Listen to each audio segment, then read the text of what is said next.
Everyone, welcome to online academy. तो चलिए start करते हैं। आज की इस वीडियो में हम इम्पॉर्टेंट एमसीक्यूज ऑफ दिल्ली सल्तनत। तो पहला क्वेश्चन रहेगा, who was the founder of Delhi सल्तनत। दिल्ली सल्तनत का संस्थापक कौन था? तो इसका सही आंसर रहेगा कुतुबुद्दीन ऐबक। कुतुबुद्दीन ऐबक ने 24 जून 1210 में दिल्ली सल्तनत की स्थापना की थी। स्थापना के दौरान इसकी राजधानी लाहौर थी। बाद में इल्तुतमिश जो है इस राजधानी को दिल्ली लेकर आया था। नेक्स्ट क्वेश्चन की ओर बढ़ते हैं। नेक्स्ट क्वेश्चन जो रहेगा वो है क्वेश्चन नंबर 2। दिल्ली सल्तनत की स्थापना किस वर्ष हुई? तो ये क्वेश्चन हम ऊपर वाले क्वेश्चन में डिस्कस कर चुके हैं कि 1206 में दिल्ली सल्तनत की स्थापना हुई थी, 24 जून 1206 में, और संस्थापक था कुतुबुद्दीन ऐबक। और अगर वास्तविक संस्थापक, अगला क्वेश्चन ये क्या है, अगले क्वेश्चन की ओर बढ़ते हैं। Question number 3।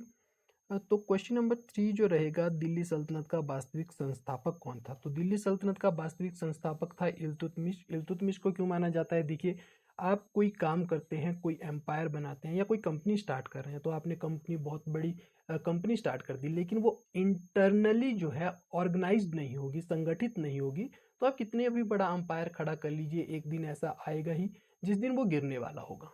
तो ऐसा ही जो है कुतुबुद्दीन ऐबक के टाइम पे भी था।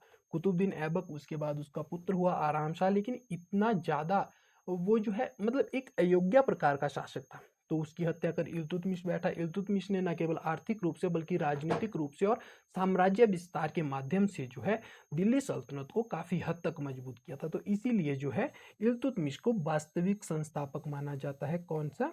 दिल्ली सल्तनत का वास्तविक संस्थापक इल्तुतमिश को माना जाता है। अगले क्वेश्चन की ओर बढ़ते हैं। Question number 4। क्वेश्चन नंबर 4 रहेगा, किस सुल्तान ने बाजार नियंत्रण प्रणाली लागू की थी? तो इसका सही आंसर रहेगा option number C, Alauddin Khilji. Alauddin Khilji के बारे में अगर कुछ पॉइंट डिस्कस करना चाहें तो सबसे पहले इसके हम पॉलिटिकल डायमेंशंस देख लेते हैं कि क्या पॉलिटिकल डायमेंशंस थे। तो देखिए, सबसे पहले तो ये राजा के दैवीय अधिकार की बात करता था। दूसरा अ, दूसरा जो इसका महत्वपूर्ण पॉइंट रहेगा कि इसने सिकंदर सानी की उपाधि ली थी। सिकंदर सानी की उपाधि ली थी। तीसरा, इसने दक्षिण विजय के लिए अपना एक सरदार भेजा था जिसका नाम था मलिक काफूर। चौथा पॉइंट अगर बात की जाए तो इसके समय में जो है मंगोलों के 6 आक्रमण हो चुके थे। 1297 से लेकर निरंतर 1306 तक इसके समय में 6 आक्रमण जो है मंगोलों द्वारा अलाउद्दीन खिलजी की यानी कि दिल्ली सल्तनत पर किए गए थे। इसके अलावा एक और पॉलिटिकल डायमेंशन हो सकता है जो काफ़ी इंपॉर्टेंट हो सकता है, और इसको तो मैं स्टार लगाकर मार्क करूंगा कि इसने जो है खम्स के जो युद्ध में लूट का माल था, वो पहले के शासक क्या करते थे, 1/4 अपने लिए रखते थे और बाकी जो 3/4 हिस्सा होता था वो जो है युद्ध में जो सैनिक जिन्होंने अभियान में अपना पौरुषय दिखाया होता था, उनमें जो है बांट दिया जाता था। लेकिन जब अलाउद्दीन खिलजी आया तो इसने इस चीज़ को रिवर्स कर दिया और 3/4 हिस्सा जो है अपने पास और 1/4 सैनिकों की जो है प्रदान करने लगा। इसके अलावा अगर आर्थिक डायमेंशन की बात करें तो सबसे इम्पोर्टेंट तो एक ही चीज़ है, इसकी बाजार नियंत्रण पॉलिसी, जो कि किसमें मिलती है, तारीख फिरोजशाही में। जलालुद्दीन बर्नी की एक मुख्य किताब है तारीख फिरोजशाही, उसमें बाजार नियंत्रण प्रणाली के बारे में जानकारी मिलती है। इसके अलावा इसने क्या किया था, इसने घराई कर और चराई कर जैसे करों की शुरुआत की थी। ये क्या थे, तो घरों के ऊपर लगने वाले कर थे जो उस समय के गांव में जो छोटे खुद मुकद्दम चौधरी करके जो छोटे सामंत थे उनके ऊपर जो है ये कर उसके द्वारा लगाया गया था, उसके घरों और पशुओं के ऊपर ये कर लगाया गया था। इसके अलावा अगर बात की जाए तो इसने तीसरा जो महत्वपूर्ण पॉइंट रहेगा वो ये रहेगा कि इसने खालसा भूमि को बढ़ाया था। क्या किया था? खालसा भूमि को बढ़ाया था। जितने भी इसके दरबार में सामंत थे उनको किसी न किसी प्रकार से पूर्ववर्ती राजा के द्वारा जो भी जमीन दान दी गई थी या उनके अच्छे कार्यों के लिए उपहार स्वरूप दी गई थी, उस सबको इसने समाप्त किया था।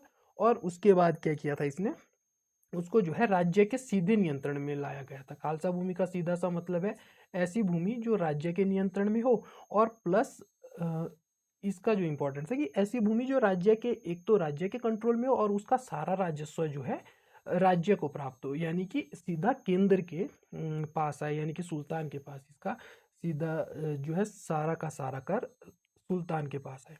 नेक्स्ट अगर अलाउद्दीन खिलजी के बारे में थोड़े एमसीक्यू फॉर्मेट में ही बात की जाए, तो इसने जो सबसे महत्वपूर्ण काम किए थे वो वास्तुकला में थोड़े इसके काम इम्पोर्टेंट हो सकते हैं, जिसमें मैंने ट्रिक बनाई हुई है, साहस करके ट्रिक है। साहस, साहस से क्या है कि इसने सीरी किले का निर्माण किया था, सीरी किला। दूसरा अलाई दरवाजा। तीसरा जो इसका निर्माण कार्य था वो था हजार खंबा महल, खंबा महल।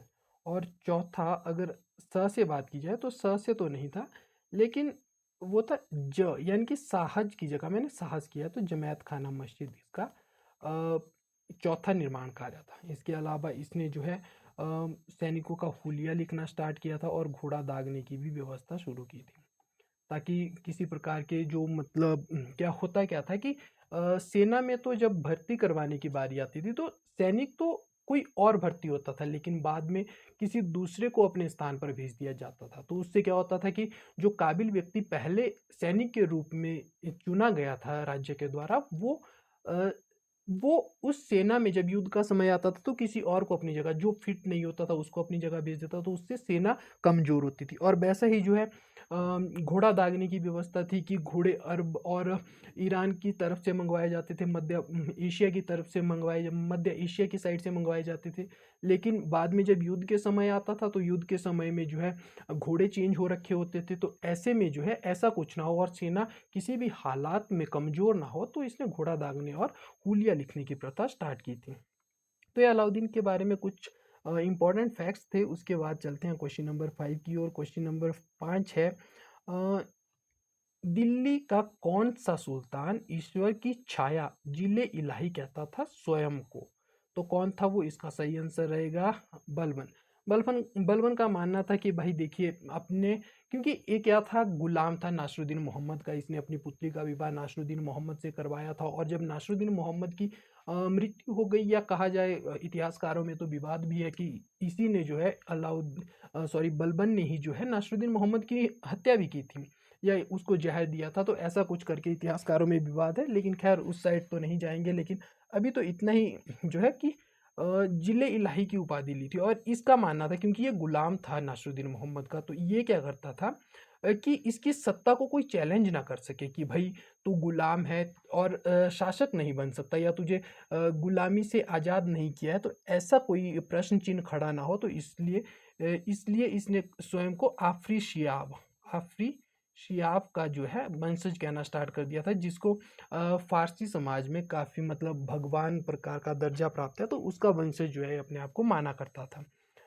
तो ये रही बलबन के बारे में कुछ इन्फॉर्मेशन। बाकी आगे इसका शासनकाल क्या रहा, कब से कब तक रहा, क्या इसकी नीतियाँ रही, उसके बारे में अगले एमसीक्यूज में हम डिस्कस कर लेंगे।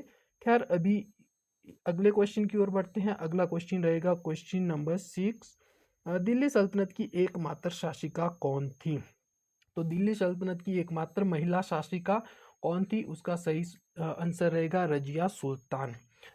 रजिया सुल्तान की बात की जाए तो 1236 में गद्दी पर बैठी थी और 13 अक्टूबर 1240 तक गद्दी पर बैठी रही। इल्तुतमिश की मृत्यु हो जाती है। इल्तुतमिश एक योग्य शासक था या वास्तविक संस्थापक, जैसा कि मैंने ऊपर आपके साथ चर्चा की, तो एक वास्तविक संस्थापक था। लेकिन उसके बाद 1236 अप्रैल में जब उसकी मृत्यु हो जाती है तो तुर्कान शाह के संरक्षण में उसका पुत्र रुकनुद्दीन जो है दिल्ली की गद्दी पर कब्जा कर लेता है।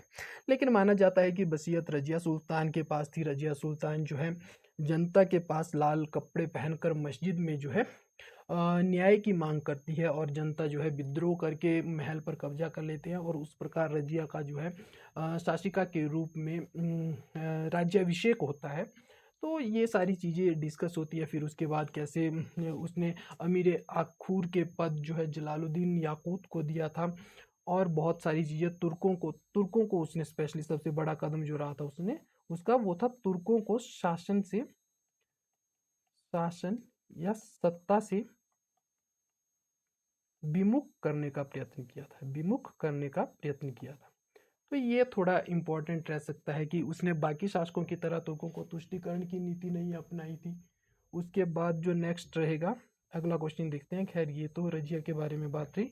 अगला क्वेश्चन है, दिल्ली से दौलताबाद राजधानी को किसने स्थानांतरित किया? क्वेश्चन नंबर 7, दिल्ली से दौलताबाद राजधानी किसने स्थानांतरित की? तो ये तो इतिहास पढ़ने वाला प्रत्येक छात्र इस व्यक्ति से जो है परिचित है कि इसका नाम था मोहम्मद बिन तुगलक।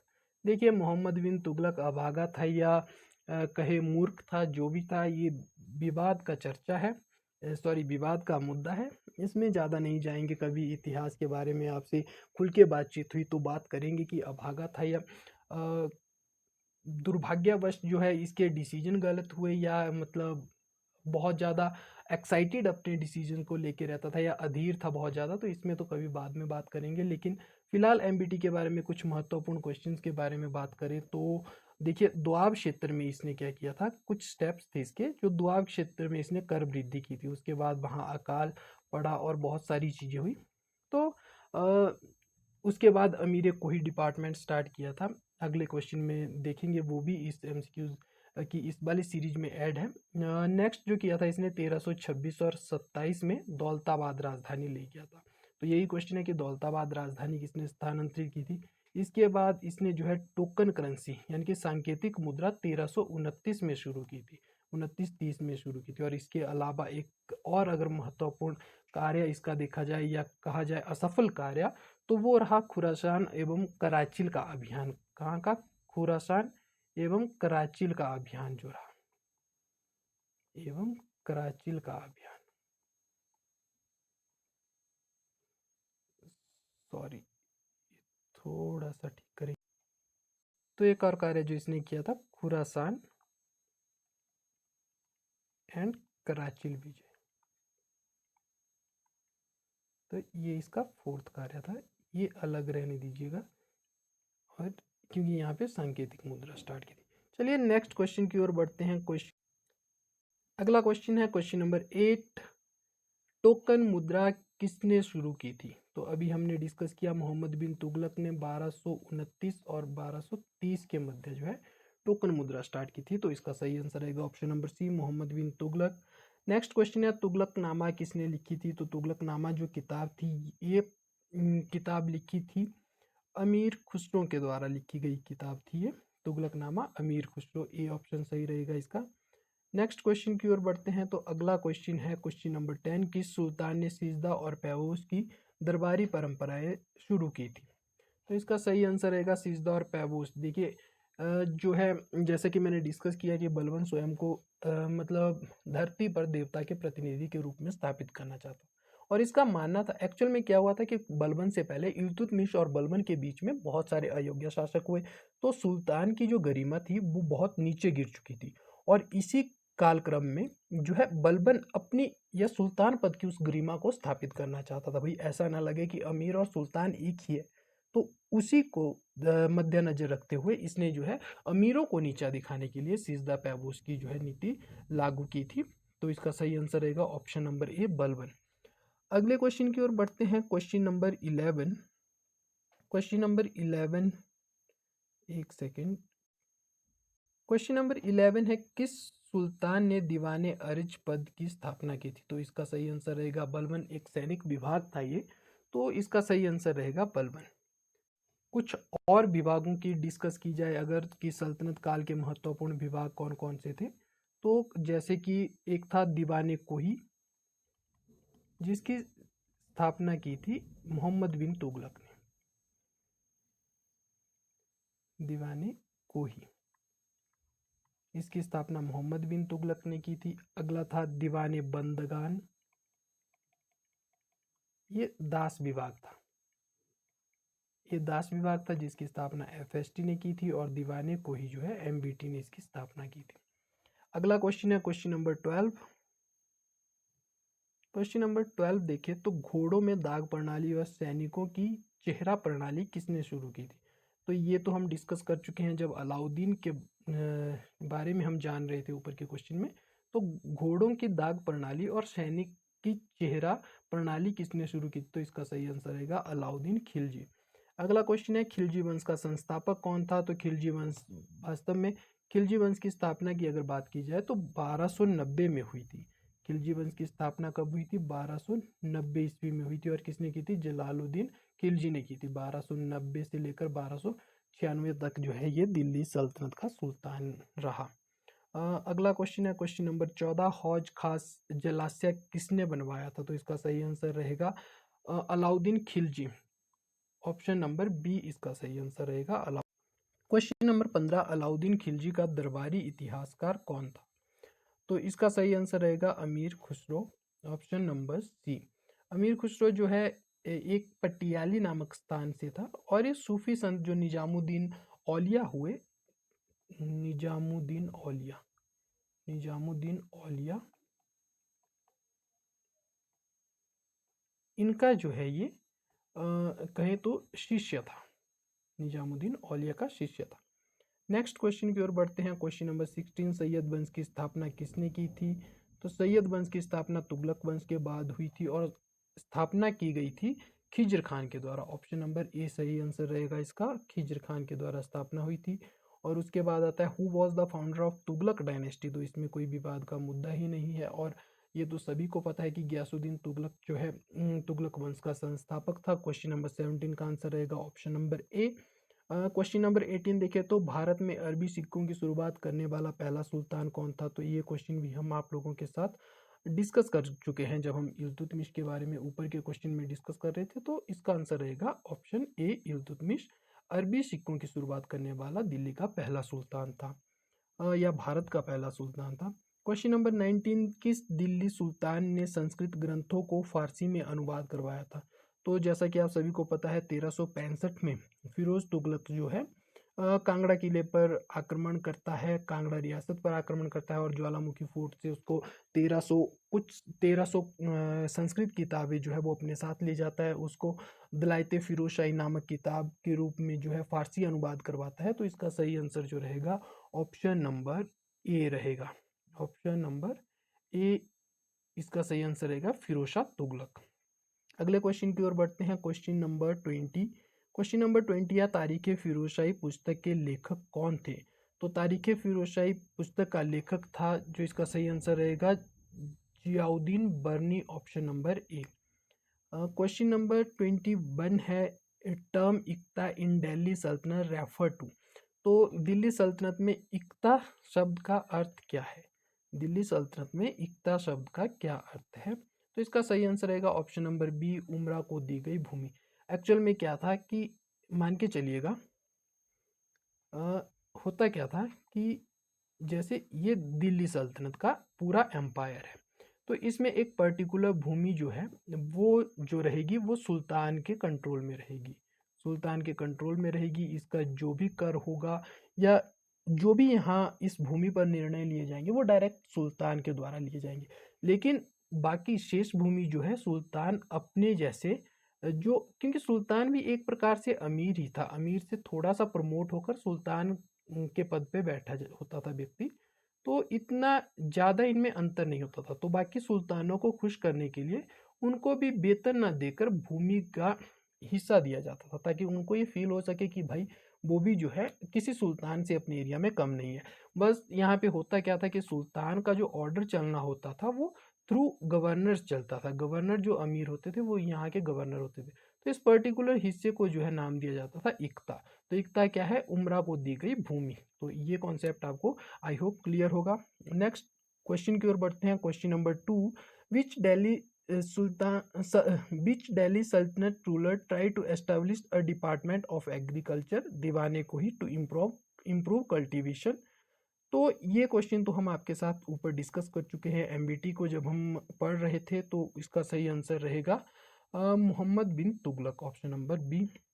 नेक्स्ट क्वेश्चन है question number 23, Siri fort was built by? तो इसका सही आंसर रहेगा ऑप्शन नंबर बी, बलबन के द्वारा बनाया गया था। सॉरी, बलबन के द्वारा नहीं, अलाउद्दीन खिलजी के द्वारा जो है, माफ़ी चाहूँगा, अलाउद्दीन खिलजी के द्वारा। ऊपर हम डिस्कस कर चुके हैं कि साहस करके मैंने आपको ट्रिक बताई थी, साहस, जिसमें सीरी किला, अलाई दरवाज़ा और हजार खंबा महल और ज से जमैत खाना मस्जिद। तो अलाउद्दीन खिलजी ने सीरी फोर्ट का निर्माण करवाया था। अगले क्वेश्चन की ओर बढ़ते हैं। क्वेश्चन नंबर 14, किसने इक्ता प्रणाली को समाप्त किया था? तो इक्ता प्रणाली को समाप्त कर नगद वेतन देना शुरू किया था। इक्ता प्रणाली को समाप्त कर सैनिकों को नगद वेतन देना शुरू किया था। तो इसका सही आंसर रहेगा ऑप्शन नंबर बी इसका सही आंसर रहेगा। ऑप्शन नंबर बी इल्तुतमिश नहीं, option number B Alauddin Khilji इसका सही आंसर रहेगा। इल्तुतमिश ने तो जो है इक्ता प्रथा को स्टार्ट किया था, लेकिन समाप्त कर नगद वेतन देने का कार्य किसका था? तो ये रहेगा अलाउद्दीन खिलजी का। अगले क्वेश्चन की ओर बढ़ते हैं, जो इस वीडियो का अंतिम क्वेश्चन होने वाला है। दिल्ली सल्तनत का अंतिम शासक कौन था? तो दिल्ली सल्तनत का अंतिम शासक जो था इब्राहिम लोधी था। इब्राहिम लोधी। और फिर बाद में आगे चलकर बाबर के साथ इसका युद्ध होता है और जो है मुगल वंश की 1526 में नींव पड़ती है। तो यहीं तक हम इस वीडियो को रखेंगे। ये लास्ट क्वेश्चन था इस वीडियो का। तो चलिए, थैंक यू वेरी मच।